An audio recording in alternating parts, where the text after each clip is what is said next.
সালোয়ারের দুপাশ ফাড়া, সামনে ফাড়া, এরকম সালোয়ারের উপর জামা পরে নামাজ পড়লে আদায় হবে কি? হিজাব পড়লে প্রচন্ড মাথা ব্যথা করে, কোনোভাবেই পড়তে পারে না, এর এখন করণীয় কি? পায়ে কাপড়ের মোজার উপরে মাসা করা যায় যাচ্ছে? একসাথে অনেক মসজিদে আজান হলে কয়টি আজানের জবাব দিতে হবে? ঘড়ি কিংবা চশমা পড়লে নামাজ পড়া যাবে কি না? মাসে মৃত্যুবরণ করলে নাকি কিয়ামত পর্যন্ত কবর আযাব মাফ হয়? কথাটা কতটুকু সত্য?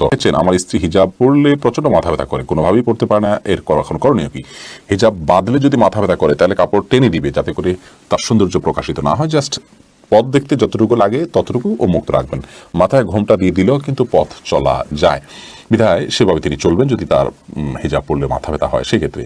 আর যদি এমন হয় যে কাপড় দিলেই মাথা ব্যথা করে, তাহলে সেক্ষেত্রে যথাসম্ভব তিনি বাইর হওয়ার সময় নিজেকে, নিজের সৌন্দর্য এবং রূপলাবণ্যকে যেভাবে ঢেকে সম্ভব পাতলা কোনো কাপড় দিয়ে ঢাকলেন, অথবা কোনো গাড়িতে এমনভাবে বসলেন যে বাহির থেকে দেখা না যায়, অর্থাৎ অন্য পুরুষের সাথে সৌন্দর্য প্রকাশ না হয় সেই চেষ্টা তিনি করবেন। তার সাধ্যে যেটুকু আছে সেটুকু দিয়ে হিজাব পড়তেই হবে, অন্য কোনোভাবে তার সৌন্দর্য তিনি অপ্রকাশিত রাখলে হবে না, ব্যাপারটি কিন্তু সেরকম নয়। মাসুদ আলম লিখেছেন, পায়ে কাপড়ের মোজার উপরে মাসা করা যায় যাচ্ছে? চামড়ার মোজার উপরে মাসা করা যায়, এটা নিয়ে কোনো দ্বিমত নেই।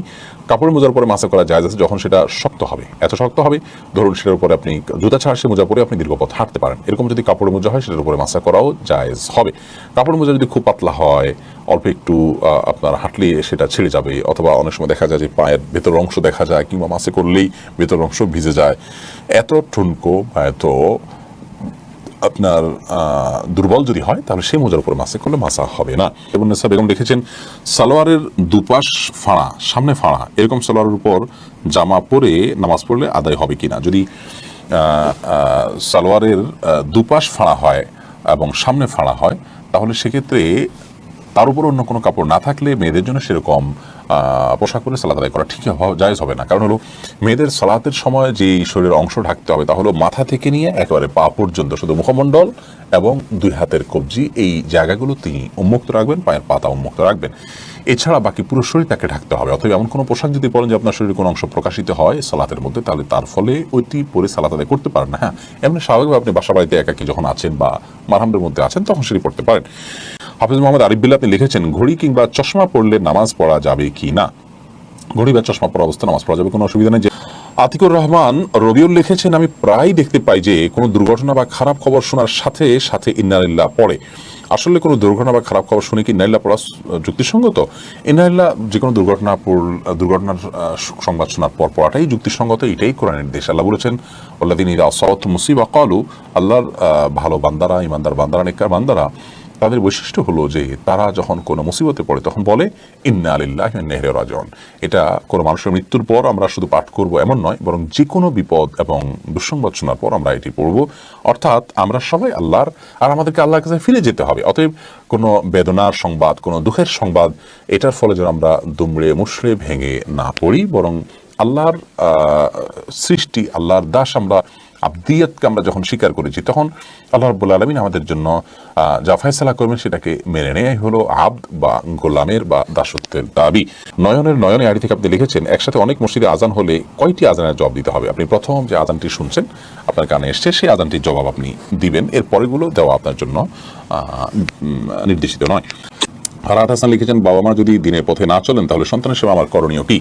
দেখুন, সূরা ইব্রাহিমের 40 নম্বর আয়াত দ্বারা আমরা জানতে পারি, এবং কোরআন কারীমের বহু আয়াত আছে যে আয়াত থেকে আমরা জানতে পারি যে একজন মানুষ তার পরিবার সদস্যদের জন্য হেদায়েতের প্রার্থনা করবেন আল্লাহর কাছে, তাদেরকে নামাজি বানানোর জন্য চেষ্টা করবেন। আল্লাহ বলছেন একটা দোয়াকে কোট করে, রব জাআলনি মুকিমাস সালাত এবং যুররিয়াতি রব্বানা তাকাব্বাল দুআ। ইব্রাহিম আলাইহিস সালাম আল্লাহর কাছে দোয়া করেছেন, আল্লাহ আমাকে আপনি সালাত কায়েমকারী বানান, আমার পরিবারের লোকদেরকে সালাত কায়েমকারী বানান, এবং আপনি আমার দোয়া কবুল করুন। অতএব পরিবারের সদস্য, তিনি বাবা হন বা সন্তান হন, তাকে দিনদার বানানোর জন্য আপনি আল্লাহর কাছে দোয়া করবেন, সেই সাথে তাকে বোঝাবেন, অন্যদেরকে দিয়ে বোঝাবেন, এবং আল্লাহর কাছে নিজের বাবার জন্য ক্ষমা প্রার্থনা করবেন, পরিবারের জন্য ক্ষমা প্রার্থনা করবেন। এরপর যদি তিনি সুপথে, সঠিক পথে ফিরে না আসেন তাহলে সেক্ষেত্রে আপনার আর কোনো দায়িত্ব থাকলো না, আপনি আপনার চেষ্টাটা করবেন। আরাফাত রহমান লিখেছেন, রমজান মাসে মৃত্যুবরণ করলে নাকি কিয়ামত পর্যন্ত কবর আযাব মাফ হয়? কথাটা কতটুকু সত্য?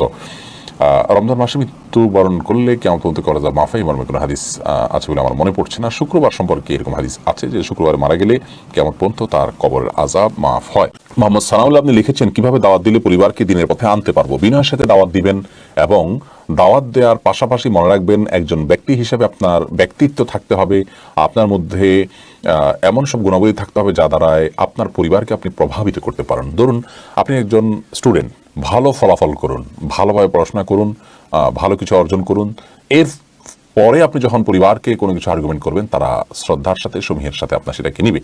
আপনি হয়তো একজন সাধারণ কর্মজীবী মানুষ, তাহলে খুব ভালো করে উপার্জন করুন, হালাল উপার্জনের জন্য অনেক বেশি শ্রম ব্যয় করুন, এই উদ্দেশ্যে যে তার মাধ্যমে পরিবারের উপরে আপনার প্রভাব, আপনার প্রতি সমীহ তাদের সৃষ্টি হবে, এর ফলশ্রুতিতে আপনার দাওয়াত তারা গ্রহণ করবেন। আমাদের অনেক যুবক ভাইয়েরা আছেন বা অনেক ভাইয়েরা আছেন যারা পরিবারকে শুধু দাওয়াত দিবেন, মুখে কথা বলে তারা খই পোটাবেন, এটাই তারা চেষ্টা করেন, তাদের আচার আচরণ দ্বারা পরিবারকে দাওয়াত দেন না। দাওয়াত মানে কি? আহ্বান। আপনার আদর্শ, আপনার জীবন দর্শন, আপনি ইসলাম চর্চা করেও আল্লাহর পথে এসেও আপনি আপনার সেক্টরে ভালো করছেন, এটা অনুপ্রাণিত করবে অন্যকে আপনার দিকে আসতে। এই কাজটা করা উচিত।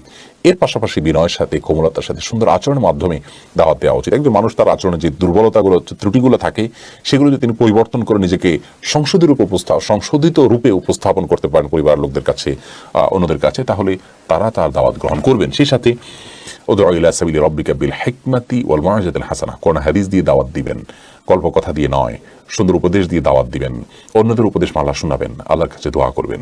সবচেয়ে বড় বিষয় হলো যেটি একটু আগে বলেছি, আপনার আচরণের দাওয়াতটা হবে অনেক বেশি ফলপ্রসূ, সেই চেষ্টা করবেন। ফিরোজ আলম জয় মির্জা আপনি লিখেছেন সুদখোরের দোকানে খাওয়া যাবে কি? সুদখোরের দোকানে আপনি যদি খান, সেক্ষেত্রে সুদখোর তার সুদের টাকা দিয়ে দোকান দিয়েছে, ব্যবসা করেছে, আপনি আপনার হালাল টাকা দিয়ে কিনেছেন, সেটা হারাম হবে না। কিন্তু সন্দেহাতীতভাবে যদি কোনো দোকান এরকম সুদের উপরে প্রতিষ্ঠিত হয়, আরেকটা দোকান থাকে তার পাশাপাশি যেটা সুদের লোনের উপরে প্রতিষ্ঠিত নয় বা তিনি সুদের কারবার করেন না, তাহলে সেক্ষেত্রে ওই ব্যক্তির দোকান থেকে কেনাকাটা করা উচিত সত্য এবং ভালোর সহযোগিতার অংশ হিসেবে, সে উদ্দেশ্যে। কিন্তু কেউ সুদখোর হলে তার দোকান থেকে কিনলে যে গুনাহ হবে পারছে সেরকম নয়। বাংলাদেশে যে সমস্ত ব্যবসা বাণিজ্য আছে, বড় থেকে বড়, ছোট থেকে ছোট, বিশেষ করে বড় বড় ব্যবসা প্রতিষ্ঠান যেগুলো আছে, যে সমস্ত পণ্য দিয়ে আমরা আমাদের দৈনন্দিন জীবনে প্রয়োজন নির্বাহ করে থাকি, সে সমস্ত কোম্পানিগুলোর বড় অংশ, বরং বেশিরভাগ অংশই কিন্তু সুদি লোনের উপর নির্ভর করছে। এমডি শাওন প্রধান আপনি লিখেছেন নবীর কাছে কিছু চাওয়া যায়? নবীর কাছে কোনো কিছু চাওয়া যায় না, অর্থাৎ অলৌকিক কোনো কিছু চাওয়া যায় না। নবী বেঁচে ছিলেন, আপনি তার কাছে সহায়তা চেয়েছেন, কোনো কিছু জানতে চেয়েছেন, জ্ঞান চেয়েছেন, লৌকিক সহায়তা যেটাকে বলে, সেটা তো জায়েজ আছে, এটা অন্য দশজনের কাছে এরকম জায়েজ আছে, নবীর কাছেও চাওয়া জায়েজ আছে। কিন্তু নবী সাল্লাল্লাহু আলাইহি সাল্লাম বা নবীগণ দুনিয়া থেকে চলে গেছেন, এখন আপনি অলৌকিকভাবে তারা আপনাকে কিছু দিবেন সে আশা থেকে তাদের কাছে প্রার্থনা করছেন, এটি জায়েজ নয়, এটি শিরকে পর্যবসিত হতে পারে। আল্লাহ রাব্বুল আলামিন আমাদেরকে শিক্ষা দিয়েছেন, আমরা সূরা ফাতিহা প্রতিদিন বলি, ইয়াকা না'বুদু ওয়া ইয়াকা নাস্তাঈন, আল্লাহ আপনারই ইবাদত করি, আপনার কাছেই সাহায্য চাই। বিধায় কোনো ওলির কবর বা কোনো নবীর কাছে সাহায্য চাওয়া জায়েজ নয়। নবী করিম সাল্লাল্লাহু আলাইহি ওয়াসাল্লাম তার একজন প্রিয় সাহাবীকে শিক্ষা দিয়েছেন, ইযা সাআলতা ফাসআলিল্লাহ ওয়া ইযা ইসতাআনতা ফাসতাঈন বিল্লাহ, তুমি যখন কিছু চাইবে তখন আল্লাহর কাছে চাইবে, আর যখন তুমি কোনো আশ্রয় চাইবে, কোনো সাহায্য কামনা করবে, তখন সে সাহায্য কামনাটা শুধুমাত্র আল্লাহর কাছে করবে। বিধায় অলৌকিক সহযোগিতা আল্লাহ ছাড়া কেউ করতে পারেন না, এমনকি কোনো নবী রাসূলও নন। আমাদের অনেক মুসলিম ভাই বোন এই সমস্ত জায়গায় এসে তাদের পদস্খলন হয়ে যায়। স্পষ্টত আপনি সূরা ফাতিহা বলছেন ইয়াকা না'বুদু ওয়া ইয়াকা নাস্তাঈন, তার খেলাফ করছেন, নবী সাল্লাল্লাহু আলাইহি ওয়াসাল্লামের শেখানো নির্দেশনার খেলাফ করছেন, যা আল্লাহর জন্য যায়। অলৌকিক ক্ষমতা শুধুই আল্লাহর জন্য যা যায় সেটা অন্য কারোর জন্য সাব্যস্ত করা বা অন্য কাউকে সেই জায়গায় বসানোটা হলো আল্লাহর সঙ্গে শিরক বা পার্টনার সাব্যস্ত করে, যেটাকে আল্লাহ তাআলা মহা অপরাধ বলেছেন। আল্লাহ তাআলা আমাদেরকে বোঝার তৌফিক দান করুন।